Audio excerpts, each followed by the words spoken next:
Dios los bendiga a todas aquellas personas nuestros hermanos en Cristo que lleguen a mirar este video, este podcast.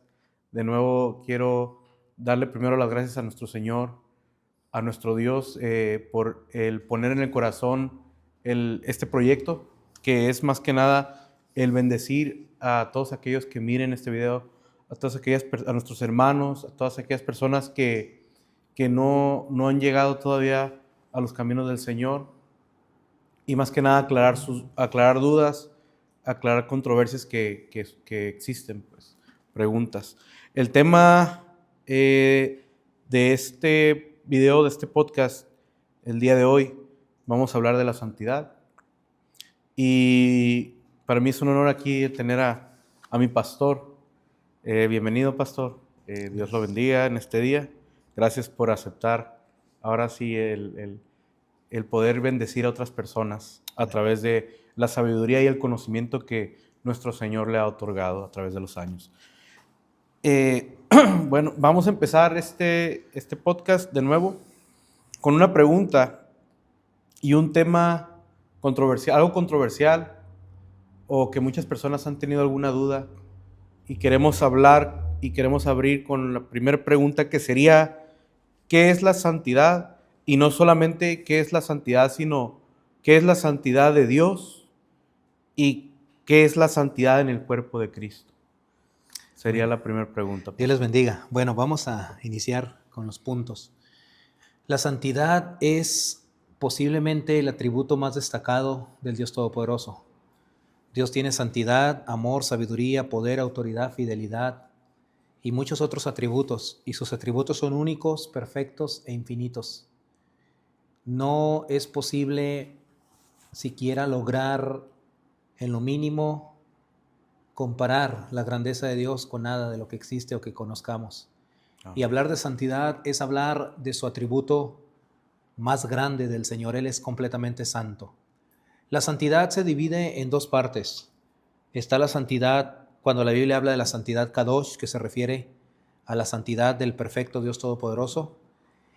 Y está la santidad que es cuando el apóstol Pablo dice a los santos en Cristo Jesús, que se refiere a las personas que han sido santificadas. Entonces decimos que la santidad en Dios es su naturaleza, mientras que nosotros podríamos decir es un privilegio especial que Él por su gracia nos ha concedido. Amén. El ser santificados. La santidad en Dios viene entonces a ser un estado. Él es santo, y en nosotros es un proceso de continua santificación.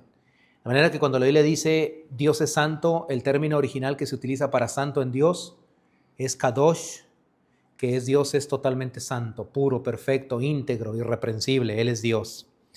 Y en calidad humana, santo es alguien que está en un proceso de santificación. La Biblia dice que Dios nos llamó a esa santidad.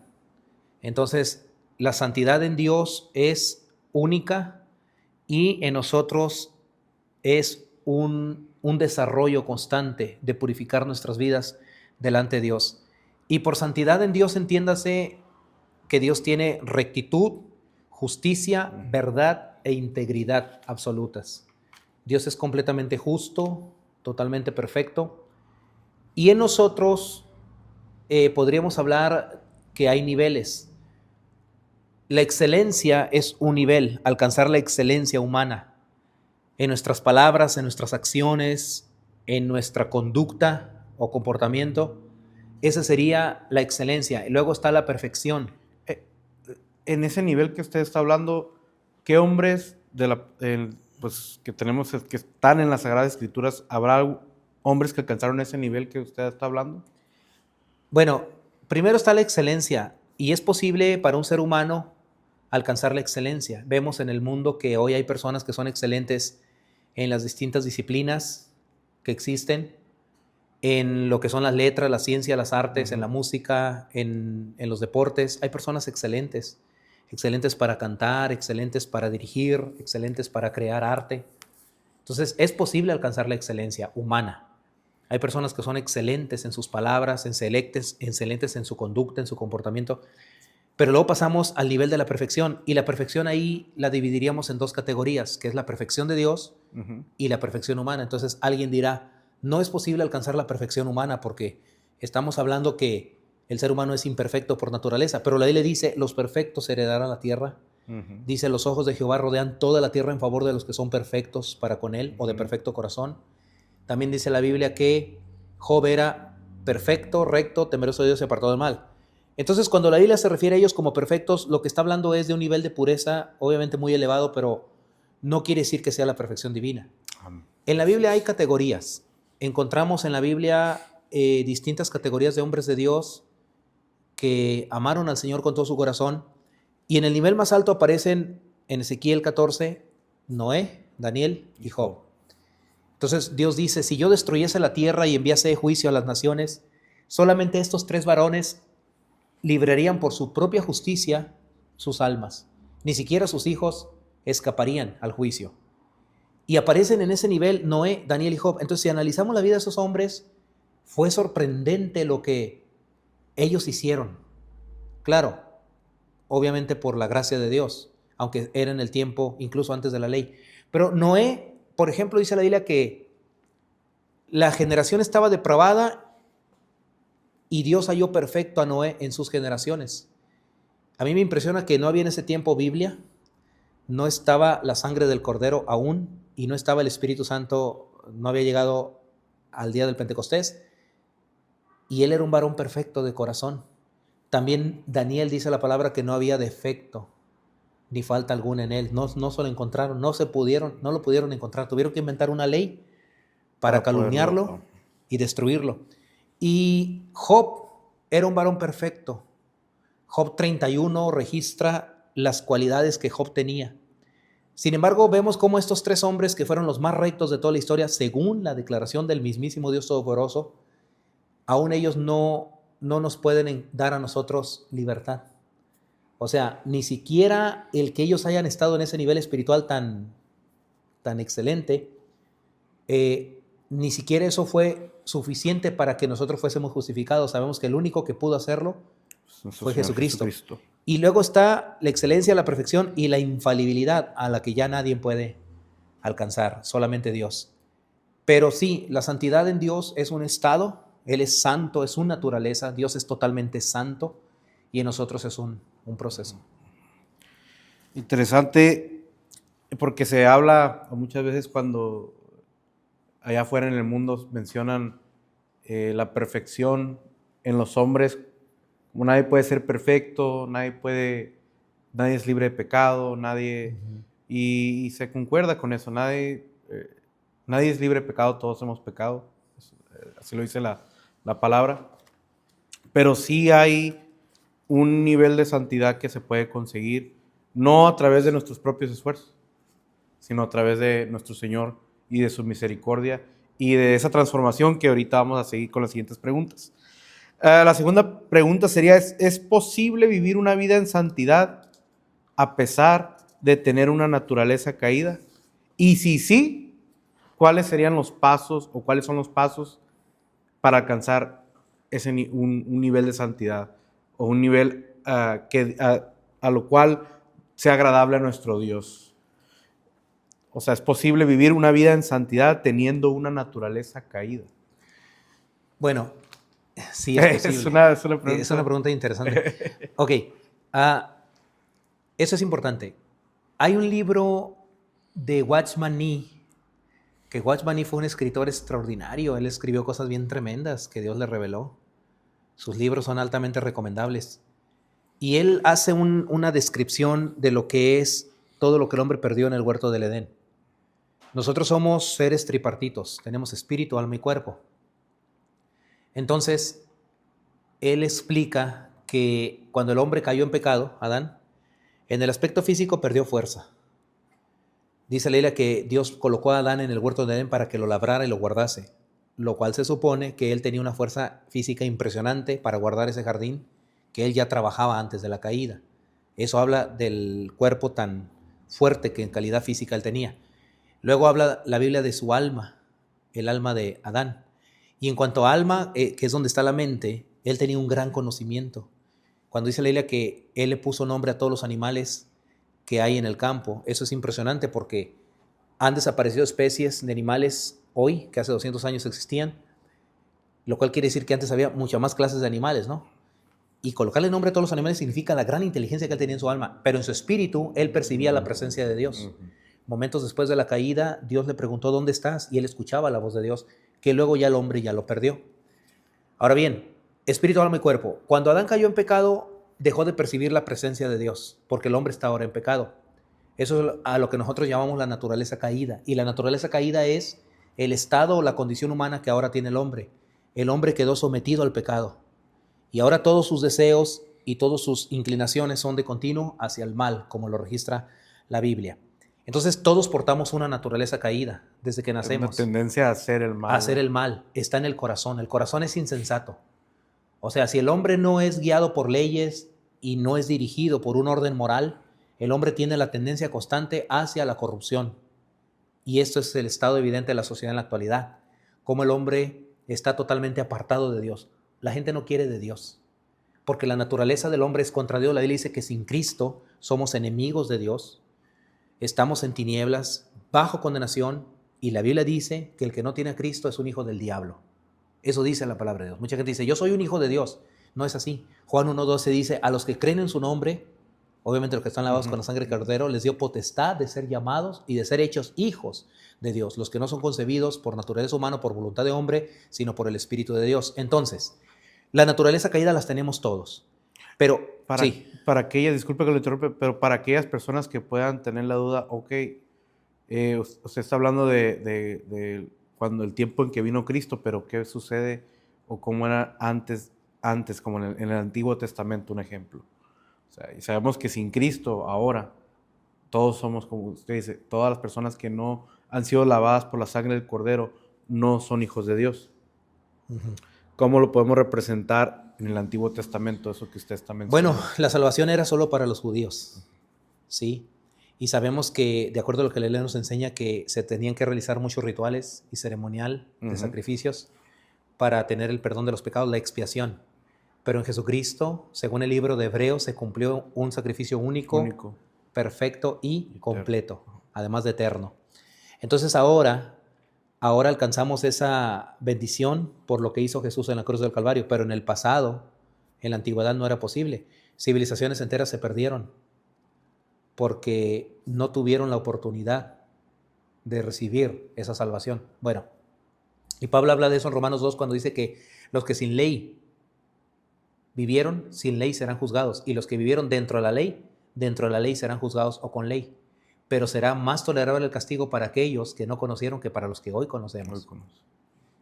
Pero volviendo al punto, entonces vemos hoy que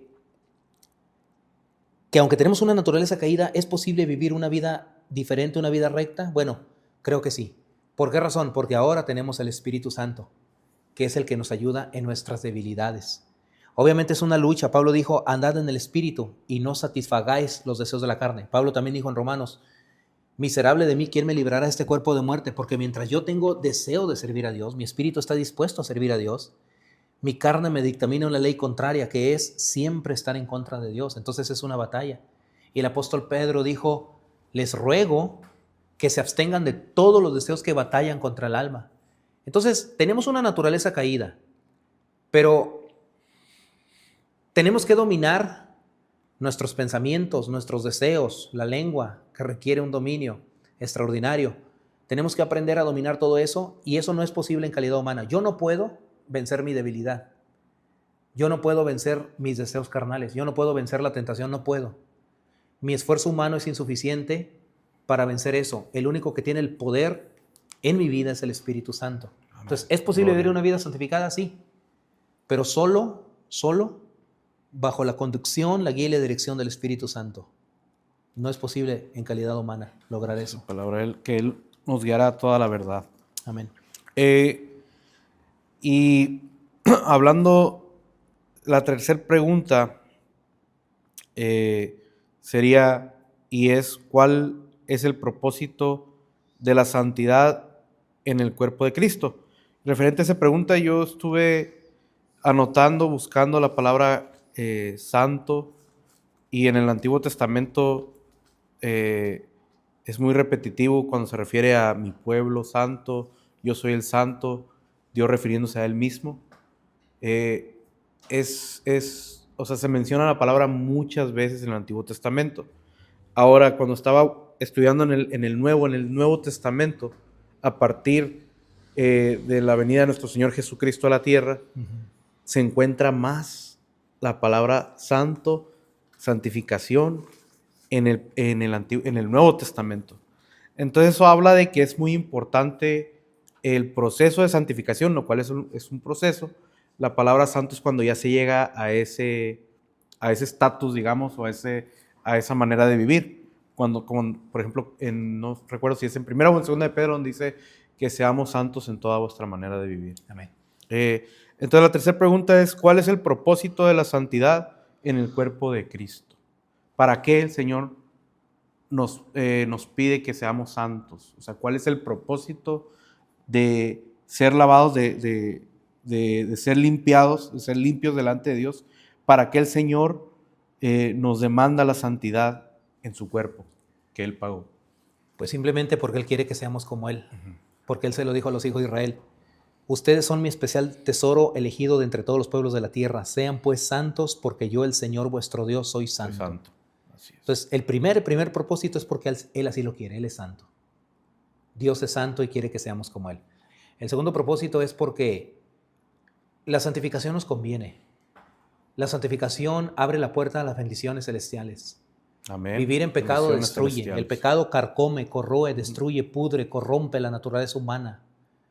El pecado enferma la mente, enferma el corazón.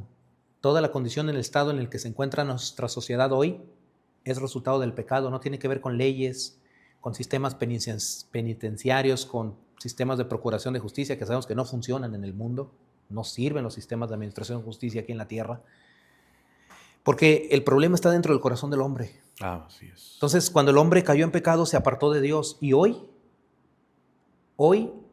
es posible tener esta naturaleza santa, procurando vivir de acuerdo a los mandatos bíblicos, con la guía del Espíritu Santo, y eso nos conviene.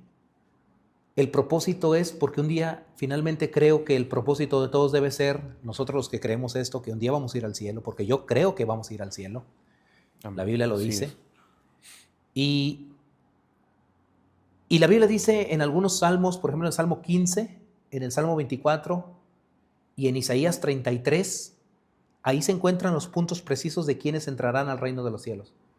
Por ejemplo, Salmo 24 dice, ¿quién subirá al monte de Jehová y quién estará en su lugar santo? El limpio de manos y puro de corazón, que no haya elevado su alma a cosas vanas ni jurado con engaño, este recibirá la bendición del Dios de Jacob. Salmo 15 habla algo parecido.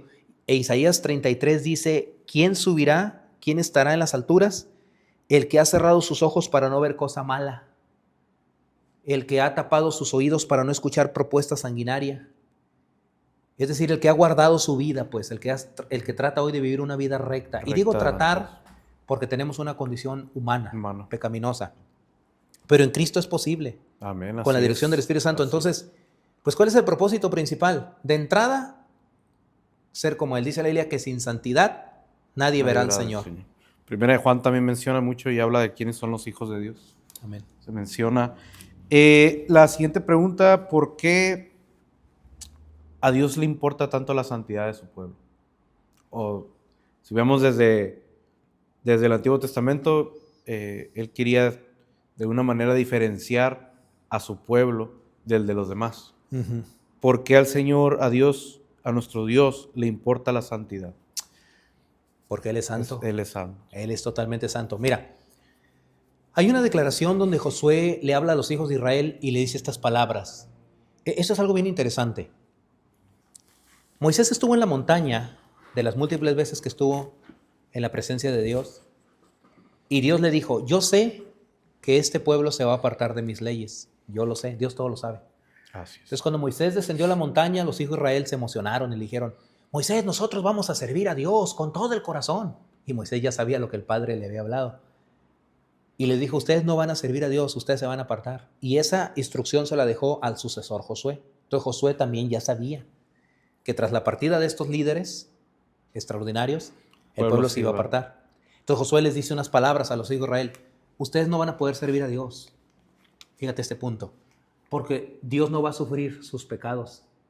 En otras palabras, Dios no tiene por qué soportar el pecado. Y ese punto a mí me llamó la atención de cómo Dios no tolera el pecado. O sea, Él no lo puede sufrir, no lo puede tolerar, porque Él es santo. O sea, Dios no puede sufrir el agravio, porque Dios es completamente puro, completamente perfecto. Hay algunas declaraciones en la Biblia que lo indican así. Cuando dice la Biblia que aún la luna no es resplandeciente delante de sus ojos, ni las estrellas son limpias delante de Él. O sea, ¿qué tan santo es? Dice la palabra, muy santo eres, muy limpio eres de ojos para ver el mal. Él es santo. Cuando nos vamos a la Biblia, al libro de Levítico, que era un ceremonial que hoy ya no se utiliza, encontramos que la nación de Israel fue la primer civilización en la tierra. Dios bendiga al Estado de Israel. Ellos fueron la primer y única civilización en toda la historia que aprendieron a bañarse. Antes la gente no se bañaba. Ve la historia. La gente no se bañaba, tenía supersticiones, estaba hundida en mitos y en prejuicios terribles, donde creían que bañarse en agua era maligno. Ellos fueron la primer cultura que aprendieron las leyes de limpieza, de alimentación, de salud. El pueblo de Israel es un pueblo limpio. Son la mejor cultura de toda la tierra. ¿Por qué crees que son tan odiados? Porque son el pueblo de Dios. Así es. Ahora, en Levítico vemos las instrucciones que Dios le dio a los hijos de Israel, que en todos se tenían que purificar. Los hijos de Israel tenían que ser puros porque Dios dice, no sea que yo haga en ustedes estrago a causa de su pecado. Ellos tenían que estar limpios, tenían que limpiarse. En su misericordia Dios los volvió a perdonar, pero Dios no tolera el pecado. Decía un varón que yo respeto mucho en la exposición de la palabra, decía, hoy Dios no ha cambiado, Él es el mismo de toda la eternidad. Pero Dios a veces le dan unas ganas impresionantes de destruir la tierra de tanta maldad que tiene, tanto derramamiento de sangre, tanto adulterio, tanta injusticia que se comete en el planeta. Pero Dios voltea una mañana, para Él no hay mañana ni noche, pero es decir, Él voltea una mañana y Él tiene ganas de destruir el planeta, porque Dios es tremendo. Pero ¿qué pasa? ¿Por qué no lo hace? Porque Él tiene un pacto. Hay un velo que se llama la redención de la sangre de su Hijo Jesús. Entonces Él nos mira a través de ese velo y Él respeta la ley y Él no nos destruye. Imagínate cómo va a ser la gran tribulación. Entonces Dios es totalmente santo. Ahora, te quiero explicar un punto que anoté aquí que se me hace muy interesante de cómo Dios es tan santo en esto. Mira, yo lo creo firmemente y me mantengo en esa postura en la palabra de Dios, que el Padre y el Hijo son dos personas distintas. Y si nos miran los unicitarios, con todo respeto, el Padre es el Padre y Jesucristo es su Hijo, quien murió en la cruz del Calvario. Él heredará, él ha heredado, o sea, hay muchos versículos donde menciona al Padre y donde menciona al Hijo. Y están en el mismo tiempo. A la diestra del Padre. Y están al mismo tiempo. O sea, es algo... O sea, no es algo así de que manifestaciones, están al mismo tiempo. Sí, por ejemplo, en el Salmo dice el Padre y su Hijo, o sea, hablan en el contexto de al mismo tiempo. En otro momento analizamos eso, pero el punto aquí es este. La Biblia dice en Isaías 53, mas Jehová cargó en él el pecado de todos nosotros. El Señor, el Padre no podía cargar. En Cristo, en su cuerpo humano. Ajá, en el cuerpo humano. Fue cargado el pecado, las iniquidades, sufrió nuestras dolencias y por su llaga fuimos nosotros curados. Isaías 53 es un tesoro, es un tesorazo este capítulo. Súper maravilloso. No hay nadie que haya escrito eso si no haya sido por el Espíritu de Dios. Y ahí dice algo bien impresionante en Isaías 53. Dice que Jehová quiso sujetarlo a padecimiento, quiso cargar en él. Y luego dice la palabra de Dios, si él no escatimó a su propio Hijo, ¿cómo no nos dará también con él todas las cosas? Ahora, ¿qué pasó? En la cruz del Calvario, Jesús dijo estas palabras, Elí, Elí, lama sabactani, Padre mío, ¿por qué me abandonaste? Y nunca se halló mentira en su boca. El Cordero nunca mintió. Entonces no fue mentira. El Padre abandonó a Jesús en la cruz del Calvario. Si el unicitarismo tiene razón, entonces eso también fue una mentira de Jesús. Porque Él estaba abandonado, solo se abandonó. O sea, no tiene sentido eso es un absurdo creer eso. Ok, el Padre abandonó a Jesús en la cruz del Calvario. ¿Por qué? Porque hubo una desconexión de la naturaleza divina con la naturaleza humana. O sea, Jesucristo en calidad humana que soportó todas las iniquidades de toda la historia de la humanidad sobre su cuerpo en calidad física, se desconectó del Padre Más bien el Padre se desconectó de él, lo abandonó en la cruz del Calvario. Y esa desconexión, Jesús sintió ese punto desesperante cuando él clamó gritando, Padre mío, ¿por qué me abandonaste? Estaba sangrando, adolorido, en una agonía terrible. Y lo hizo porque el Padre no puede tener contacto con el pecado. Yo no concibo que el Padre haya cargado el pecado de todos nosotros. No, es que Él es Dios, Él puede hacer cualquier cosa. No, no es así. O sea, el Padre no pudo haber llevado en su naturaleza santa, divina, espiritual y eterna el pecado. ¿Por qué razón? Porque Dios no puede tolerar, sufrir, no puede acariciar el pecado como lo hacemos nosotros, que lo permitimos, tenemos tolerancia, tenemos liviandad, tenemos ligereza, y a veces nos duelen más los pecados ajenos que los mismos nuestros, ¿no? Pero la razón es porque tenemos esa condición. Sí. Para terminar ese punto, un teólogo que también respeto mucho decía, Cristo no podía pecar, pero dice, no es, Cristo podía no pecar. Cristo no podía pecar, no es, Cristo podía no firme. pecar. O sea, tomar la decisión de, ¿puedo o no? No, Cristo no podía porque venía de una naturaleza santa, divina y santa completamente. El ángel le anunció a María, por lo tanto el santo ser, con letras mayúsculas, santo ser que nacerá, será llamado Hijo del Altísimo. Así es, amén. Ahora sí que hay dos, en la siguiente pregunta hay dos, yo creo que hay dos corrientes extremistas o extremas. Hay una que habla de que hagas lo que hagas, peques, no peques, el Señor va a estar contigo siempre y vas a ser salvo, siempre salvo. Está la otra corriente, la cual también se va al otro extremo, en la cual sería un modo fariseico, si podemos decirlo, de juzgar a una persona que pecó. Entonces hay dos, pecaste, ¿no? Y juzgar, señalar a los demás, creerse más santo que los demás. Yo creo que hay dos extremos que se manejan en estos tiempos. De acuerdo a esos dos extremos, la siguiente pregunta, mi opinión es, yo estoy entre medio. Hay algo que en nosotros que es el Espíritu Santo que nos guía a la verdad y que Él nos convicciona de pecado y es el que nos dirige para llevar una vida agradable a nuestro Dios.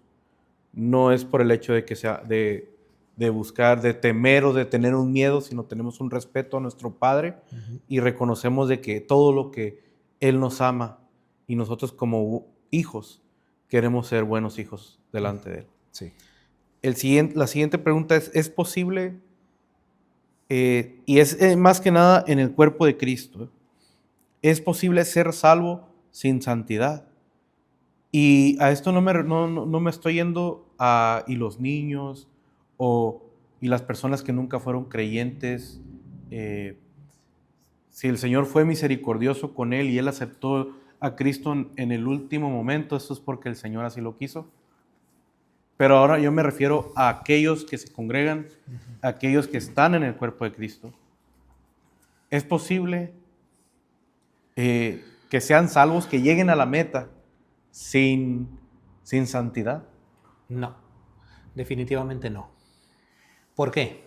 Porque la Biblia lo dice. Sin santidad nadie verá al Señor.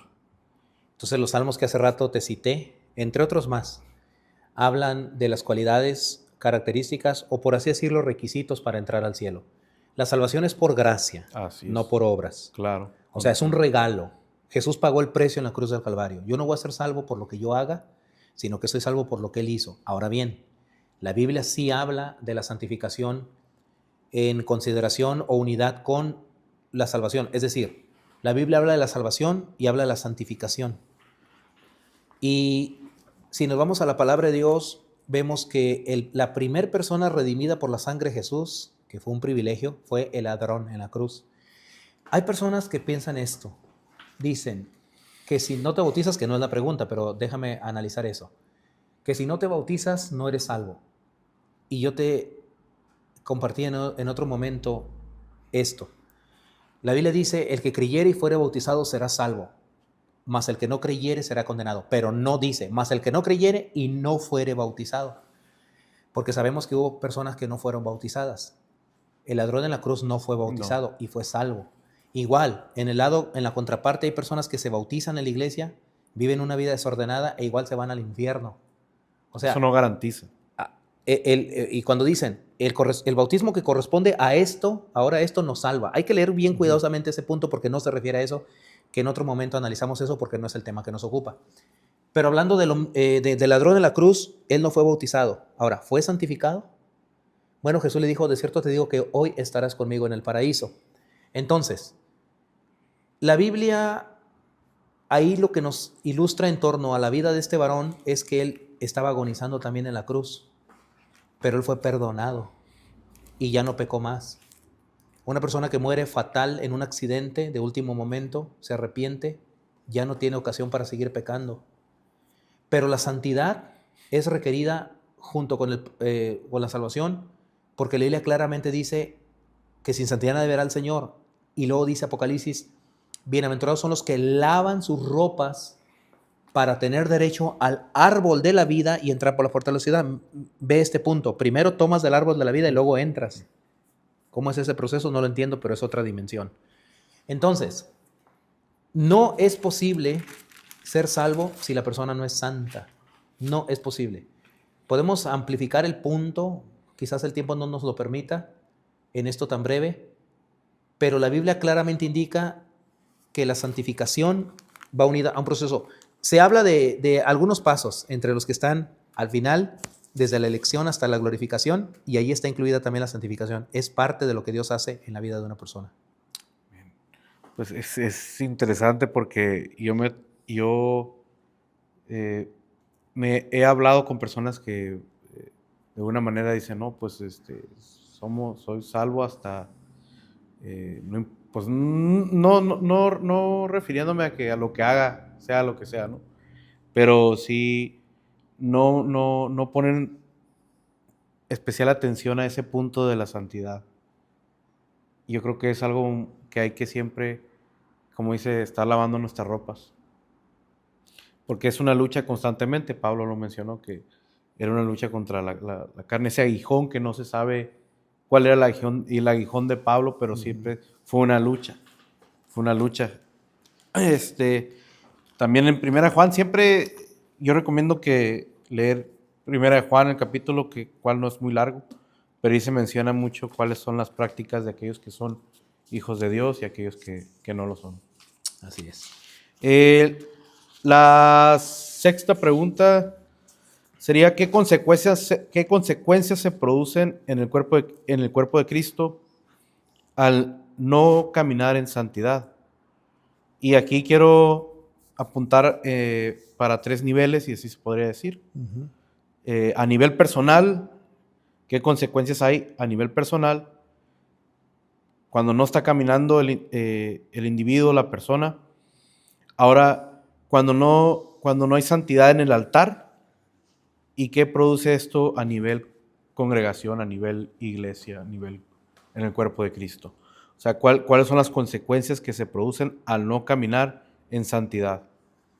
Delante de Dios, porque Él es el que todo lo sabe. Amén.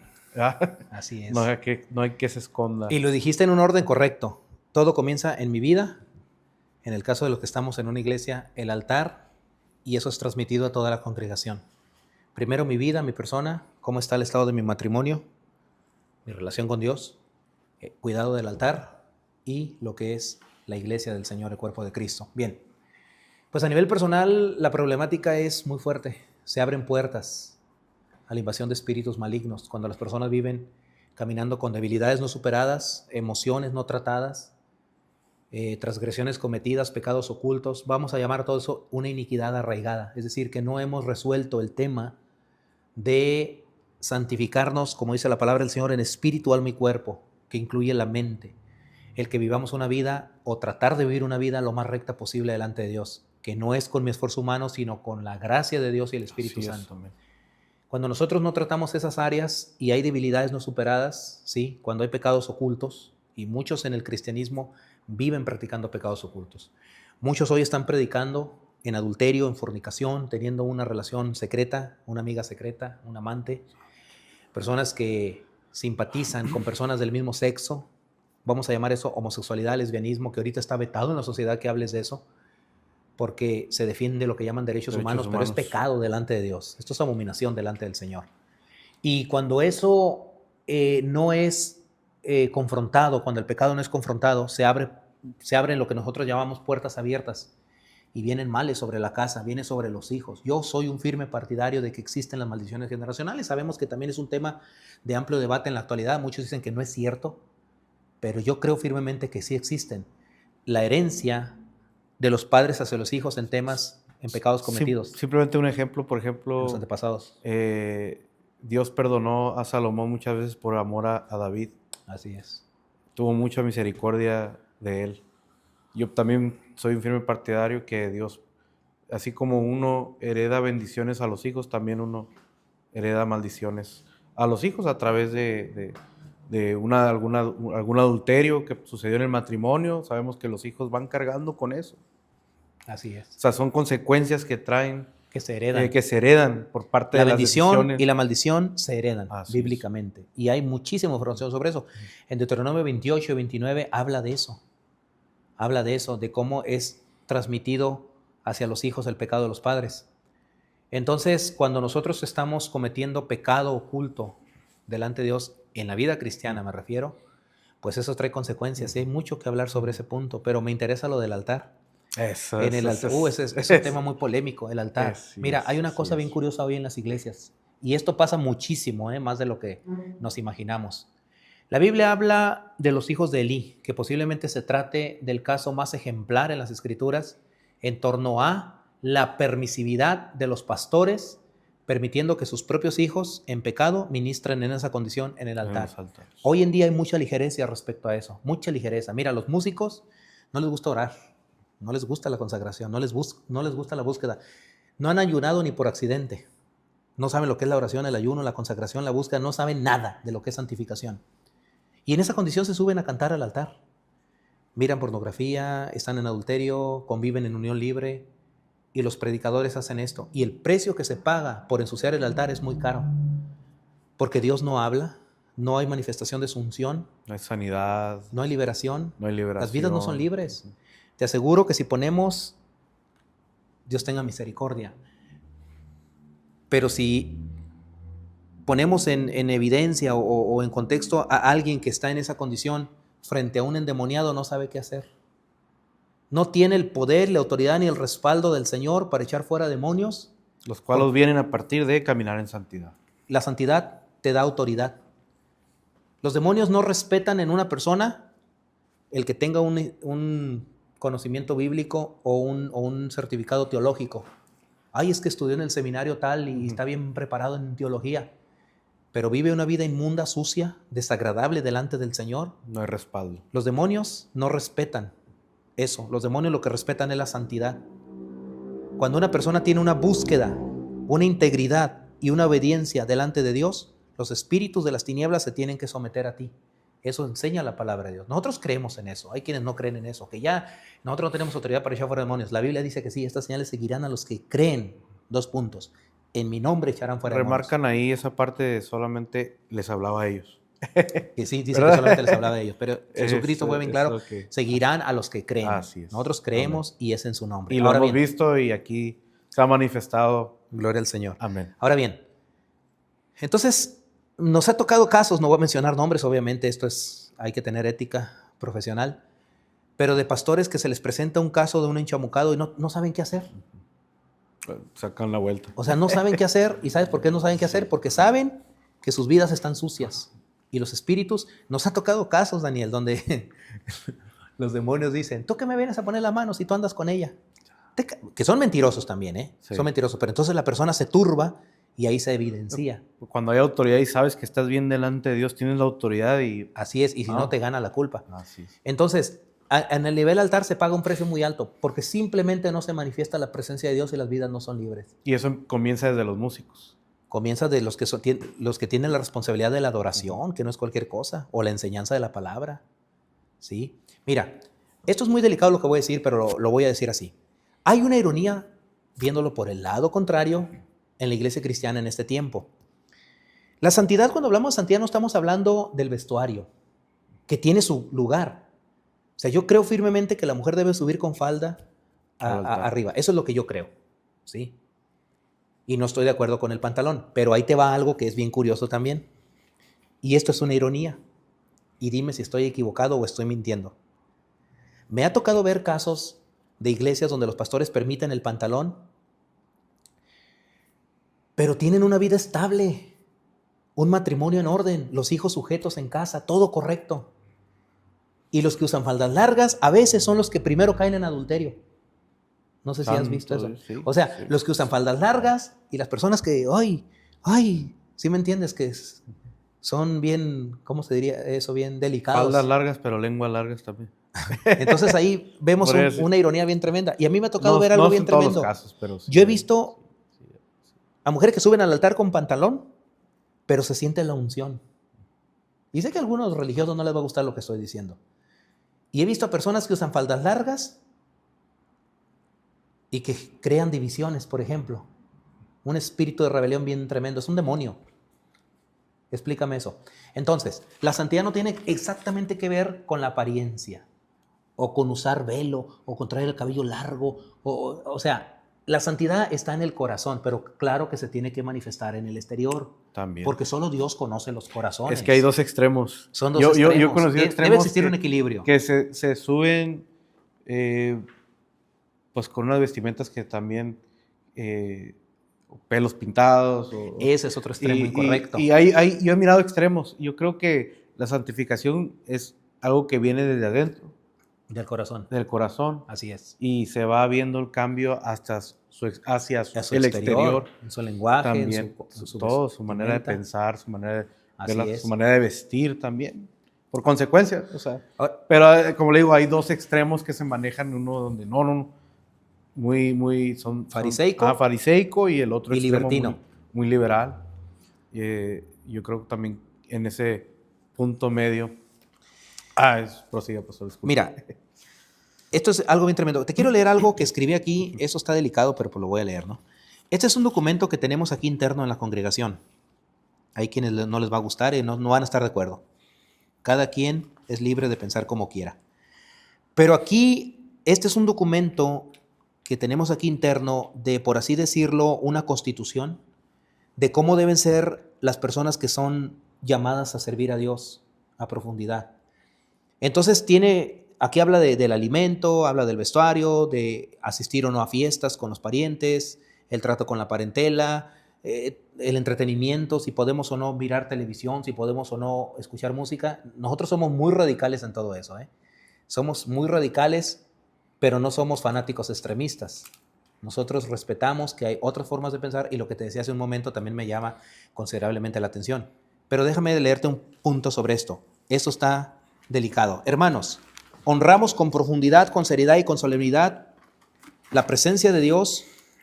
Atendemos la presencia de Dios, la administración del alma y la santidad en el altar.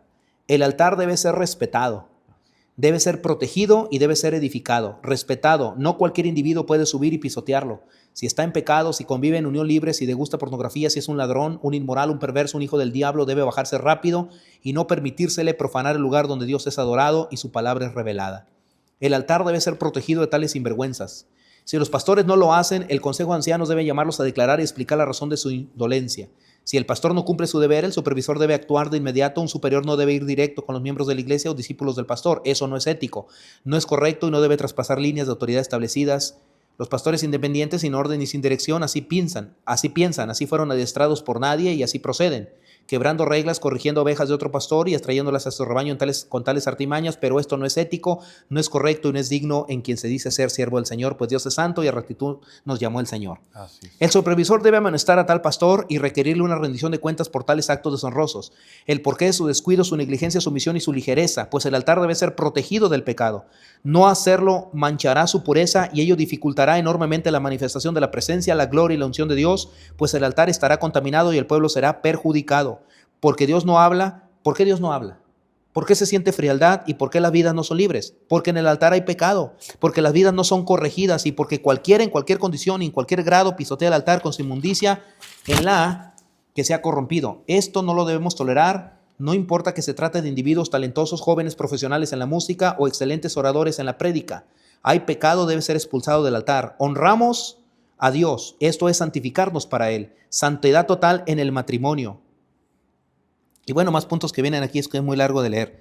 Pero aquí en resumen, lo que estoy diciendo es de que el altar debe ser santo. Otro punto, Daniel, que es muy importante es el tema de la imposición de manos. Es muy largo explicar todo esto, pero tenemos que avanzar y quiero concluir mi punto. Hoy se permite que cualquiera ponga manos. La imposición de manos es muy delicada. En primer lugar, tienes que estar certificado por Dios como ministro. O sea, no cualquier hijo de vecino puede venir y ponerte en las manos. No cualquier hermano puede. Primero. Segundo, esto transmite una influencia espiritual. Se le llama una impartición. Dice la Biblia que Dios le dijo a Moisés, y pondrás tu mano sobre él e impartirás de tu espíritu sobre él. Esto es muy delicado. Entonces hay personas que no lo entienden y permiten que cualquiera, en cualquier condición, como esté su matrimonio, sin buscar a Dios, sin oración, sin santidad, ponga manos. Eso no debe ser permitido. Y lo mismo, no tenemos que darle lugar a cualquiera a predicar en el altar o que cualquier músico viviendo como diablo se suba y haga lo que quiera. Y sabemos que muchos lo hacen y cada quien su iglesia, ¿no? Allá los pastores, si quieren ser indiferentes en esto, cada quien hace de su iglesia lo que quiera. Cada quien va a rendir cuentas delante de Dios. Pero al menos en lo que nos corresponde o hasta donde las posibilidades nos lo permiten y dentro de nuestro entorno, nosotros creemos firmemente que el altar debe ser respetado. O sea, no cualquiera se puede subir en cualquier condición, viviendo como viva, porque eso trae afectaciones espirituales serias. Eso es en el altar. Y tercero, en la congregación. Bueno, si en la congregación hay inmundicia, pues la gente está perdida. Y yo creo que quienes tenemos la responsabilidad de dirigir un pueblo, vamos a ser llamados por Dios a rendir cuentas. Trae muchas afectaciones el pecado, en todos los niveles. Sí, a nivel congregacional también. Por eso no hay manifestación del Señor. Por eso las vidas no son sanadas, libres. No son libres. Las familias no son restauradas, los matrimonios. Y así. La última pregunta, pastor. Y este es un tema que el Señor puso en mi corazón a hablar porque yo he conversado con muchas personas que estimo, que no han llegado... ahora sí, no han entregado su corazón en totalidad, que tienen, a lo mejor se le podría llamar, que tienen un poco de, les agrada escuchar, pero solamente escuchar, pero al momento de, como dice la palabra, de ser hacedores, no aplican la palabra en sus vidas, en el modo de actuar y en su modo de vivir, más que nada. Y eso es lo que el Señor ha puesto en el corazón para que la gente tome en serio que el Señor es algo que el Señor quiere ver en su pueblo, la santidad, en cada individuo, en cada matrimonio, en cada hijo de Él. El Señor quiere que seamos santos.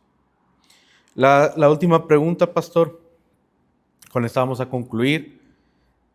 ¿Cuál sería, si podemos decir, el labor? Sabemos que nuestro Dios es un Dios tripartito, si lo podemos llamar. Cualquier palabra que podamos utilizar es corta para la grandeza de nuestro Dios. Pero nuestro Dios, ¿cuál sería el labor del Padre, del Hijo, nuestro Señor Jesucristo y del Espíritu Santo en nuestro proceso de santificación? ¿Qué papel cumplió cada uno y qué papel sigue cumpliendo en nuestro proceso para mantenernos santos delante de nuestro Dios? El Padre echó a andar el plan de la redención. Amén. A su tiempo. Desde antes de la fundación del mundo, el Padre ya sabía que el hombre iba a pecar.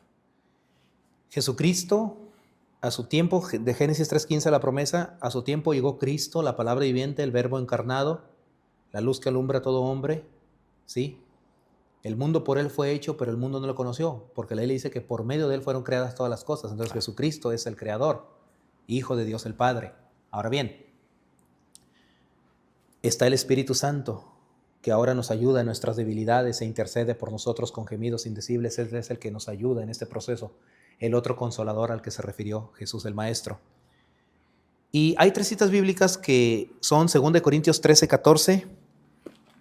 Vamos a leerlo rapidito para terminar esto. Y ahí encontramos la respuesta a eso, de cómo nuestro Dios opera en este proceso. 2 Corintios 13, 14 dice: la gracia del Señor Jesucristo, el Cordero, el Hijo, el amor de Dios, el Padre, y la comunión del Espíritu Santo sean con todos ustedes. Amén. Entonces es el amor del Padre, que no escatimó a su propio Hijo, lo entregó por amor a nosotros, la gracia de Jesucristo que está con nosotros y la comunión del Espíritu Santo. En Tito 3, 3 al 7, encontramos el siguiente punto. Ahí también se habla de este proceso. Entonces Tito 3, 3 al 7 dice: porque nosotros también éramos en otro tiempo, ahí vamos a caber todos, ¿no? Ahí vamos a caber tú también, Daniel, yo y todos. Vamos a caber ahí. Insensatos, rebeldes, extraviados, esclavos de concupiscencias, deleites diversos, viviendo en malicia, envidias, aborrecibles y aborreciéndonos unos a otros. Ahí entramos todos. Pero cuando se manifestó la bondad de Dios nuestro Salvador y su amor para con los hombres, ahora quiero que notes que ahí dice nuestro Salvador y más adelante también nuestro Salvador. Aquí es el Padre y Jesucristo es el Salvador. No hay 2 Salvadores, un solo Salvador. No me estoy contradiciendo.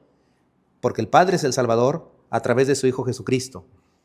Y su amor para con los hombres nos salvó no por obras de justicia que nosotros hubiéramos hecho, sino por su misericordia, el Padre, por el lavamiento, la regeneración de la sangre del Cordero, el Hijo, y por la renovación en el Espíritu Santo, el cual derramó en nosotros abundantemente para Jesucristo nuestro Salvador, para que justificados por su gracia viniésemos a ser herederos conforme a la esperanza de la vida eterna. Ahí vemos el proceso o la intervención del Padre, el Hijo y el Espíritu. 2 Corintios 6, con eso termino. 2 Corintios 6, con esto termino las citas bíblicas. 2 Corintios 6, 18 al 20. Ok, vemos esto. Pues resulta que no tiene hasta el 20, nada más tiene 18. Pero dice así: y seré para vosotros por Padre, y vosotros me seréis hijos e hijas, dice el Señor Todopoderoso. Ahora, el 7.1 dice: así que, amados, puesto que tenemos tales promesas, limpiémonos de toda contaminación de carne y de espíritu, perfeccionando la santidad en el temor de Dios. Ahí entra la santificación. Pero antes dice que no toquemos lo inmundo. ¿Quién está hablando ahí? El Padre. Entonces, en el proceso de la santificación interviene el Padre, que desde antes de la fundación del mundo preparó todo. Dice la Biblia que Él preparó las obras de antemano para que anduviésemos en ellas. Jesucristo pagó el precio por nosotros en la cruz del Calvario con su preciosa sangre y nos limpió. Y el Espíritu Santo nos brinda hoy esa ayuda en este proceso de santificación. Y quiero concluir con un punto muy interesante. No estamos juzgando a nadie. Hace un momento yo dije, y no me arrepiento, y tengo la plena convicción de ello, de que hay pastores, cada quien es libre de hacer lo que le dé la gana, que permiten que las personas ministran en la condición que sea, pero estamos en el tiempo de la gracia y el Señor tiene misericordia. La Biblia dice que cuando nos arrepentimos, Él nos perdona. Un corazón contrito y humillado no despreciarás tú, oh Dios. Y dice su palabra: no pequen. Pero si alguno hubiere pecado, abogado tenemos para con el Padre, a Jesucristo el justo, el cual nos perdona de todo pecado y limpia. Otra versión dice: nos borra toda maldad. Entonces, estamos compartiendo esta información que todos la conocen y muy sencilla de entender y muy simple, pero a la vez muy importante y profunda, que tiene que ver con la santificación para llegar a esta conclusión. Y con esto termino mi intervención. De que Dios quiere que seamos santos. Las cosas en el mundo se van a poner peor. El mundo no va a mejorar. La maldad va a aumentar. Vemos cómo está la violencia, la criminalidad, la delincuencia al por mayor en esta generación. Y los niños que hoy están creciendo ya vienen entrenados por el diablo en el entretenimiento inmundo que todos los días le gustan para ser una generación violenta, aborrecible delante de Dios, rebelde a los padres, despiadada y sanguinaria. Y nosotros estamos en el medio de un mundo que es malo, donde no hayas ya ni qué probar. Si quieres un entretenimiento sano, no lo vas a encontrar en el mundo. Porque Sí. todo lo que son Sí. películas, los sistemas de entretenimiento, todas las plataformas están contaminadas. Invadidos. Ahora hasta metida la homosexualidad en las plataformas, el lesbianismo, lo cual es una proclamación que están haciendo los gobiernos, leyes antidios. Entonces el mundo se está volviendo cada vez peor. Esto no va a mejorar, hay que ser realistas. El mundo se está hundiendo cada vez más. La generación está corrompida. Eso habla de que la venida de nuestro Señor está cerca. A las puertas. Pero nosotros, los que hemos sido lavados con la sangre del Cordero, que somos hijos de Dios por su voluntad soberana y perfecta, y que tenemos el Espíritu Santo, tenemos una esperanza bienaventurada de que pronto estaremos con el Señor. Amén. Entonces yo quiero terminar esto compartiendo con nuestros amigos y espectadores que santifiquen sus vidas. Si alguien está sufriendo una debilidad, un problema espiritual interno que no puede superar, supérelo. Porque bien tiene sentido dejar esa basura, llámese de un pecado oculto, llámese de algo que no puede resolver y que batalla con eso. Bien tiene sentido perder eso con tal de alcanzar la gloria de Dios. Un día estar en la presencia del Señor. Amén. Y para concluir de mi parte, quiero solamente testificar que yo, como todos, tuve un pecado. He tenido muchos, pero yo no pude dejar el pecado si no fue hasta que, y de practicar el pecado si no fue hasta que me entregué al Señor.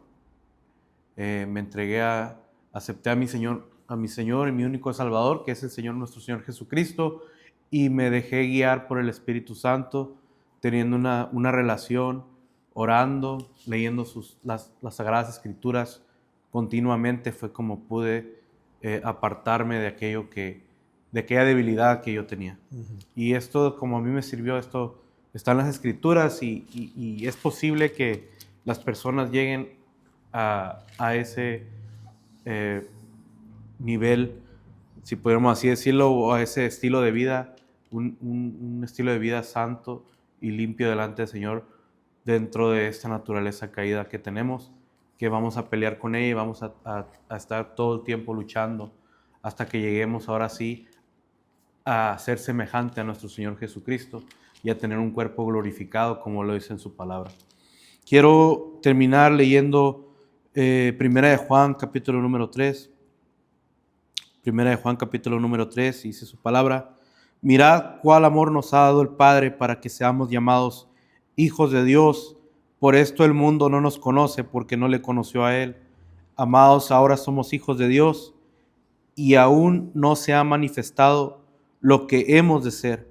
Pero sabemos que cuando Él se manifieste, seremos semejantes a Él, porque le veremos tal como Él es. Y todo aquel que tiene esta esperanza en Él se purifica a sí mismo, así como Él es puro.